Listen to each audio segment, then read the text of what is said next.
പ്രാർത്ഥിക്കുമ്പോൾ മടുപ്പ് കൂടാതെ സ്ഥിരമായിട്ട് പ്രാർത്ഥിക്കണം. സ്വയം എളിമപ്പെടുത്തി പ്രാർത്ഥിക്കണം. നമ്മുടെ പാപങ്ങളെല്ലാം ഏറ്റുപറഞ്ഞ് പ്രാർത്ഥിക്കണം. വിശ്വാസത്തോടു കൂടി പ്രാർത്ഥിക്കണം. യേശു നാമത്തിൽ പ്രാർത്ഥിക്കണം.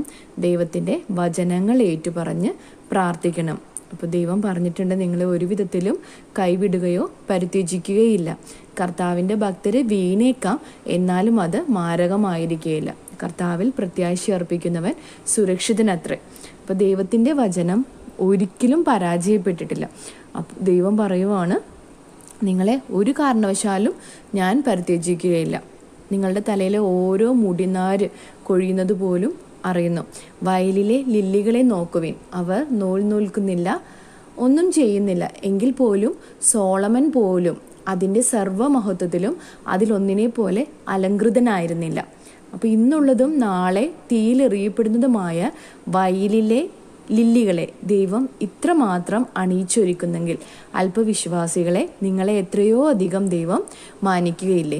നിങ്ങളെക്കുറിച്ചുള്ള പദ്ധതി എൻ്റെ മനസ്സിലുണ്ട്. അത് നിങ്ങളുടെ നാശത്തിനല്ല, ക്ഷേമത്തിനുള്ള പദ്ധതിയാണ്. നിങ്ങൾക്ക് ശുഭമായ ഭാവിയും പ്രത്യാശയും തരുന്ന പദ്ധതി. യേശു പറയുവാണ്, നിങ്ങൾ എൻ്റെ നാമത്തിൽ എന്നോട് പരിശുദ്ധാത്മാവിന് ചോദിക്കുക, നിങ്ങൾ ചോദിക്കുന്നതിലും അധികമായിട്ട് നിങ്ങൾക്കത് ലഭിക്കും.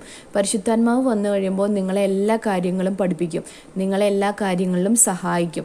പരിശുദ്ധാത്മാവിൻ്റെ ഫലങ്ങളെന്ന് പറയുന്നത് എന്താണ്? സമാധാനം, ക്ഷമ, ദയ, നന്മ, വിശ്വസ്തത, ആത്മസംയമനം.